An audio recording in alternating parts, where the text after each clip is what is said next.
born and raised in Gugulethu, Cape Town, South Africa. And I started dancing right there in a church in the community. I started out actually as a street rapper, kind of working communities around social change, as well as making my own work and collaborating with artists like Mamela. I guess as a lesbian living in South Africa, men always say you are a waste, meaning for them to correct you, they must rape you. It's a punishment for being who you are. You need to have sex with a man for you to be corrected. I stand corrected. Is this what you wanted? We went into that notion of being corrected and actually digging things, what it means to be straight, what it means to be a woman. Hello, I'm talking. Am I straight? Huh? Am I straight? They wanted to look this way, wanted to look this way. So as a choreographer now, that gave me material to think of. We know that this woman is kind of rising from the dead and becoming this kind of corrected kind of female. We know she's died just before she's about to get married. It was like, okay, I must wake up from the dead.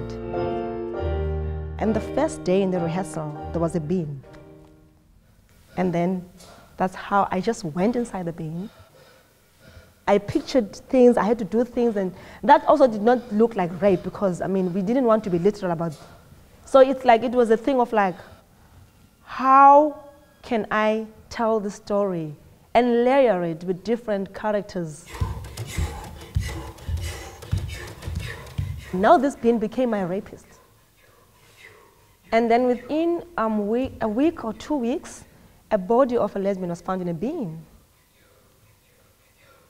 It was almost a year that she was in a bin.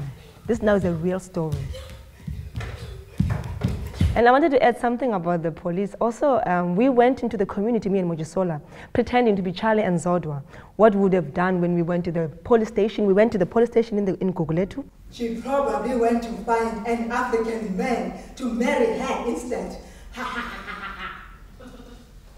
I said, what? She cannot marry a woman.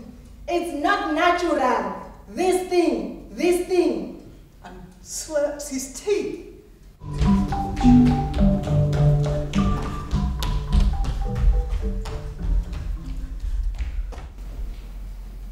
Where is my wife?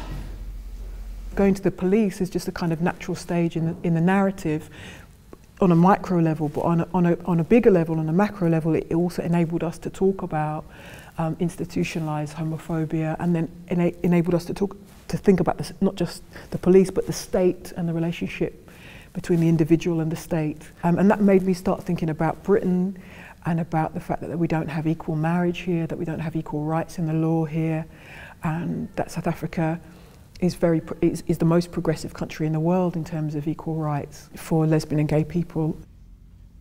So for me, as somebody holding, although I'm an African, I hold a British passport, it was really important for me to make sure that that was all connected. One of the most important things about the show is that it's a love story. Yeah. It's a story of love, and it's a story of losing your love and trying to find your love. Yeah. And who doesn't understand that? Who doesn't relate to that?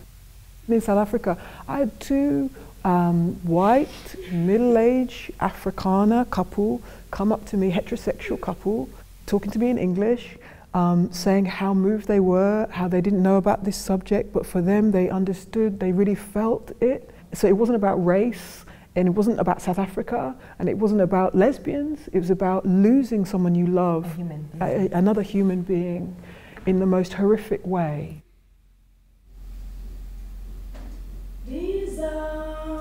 These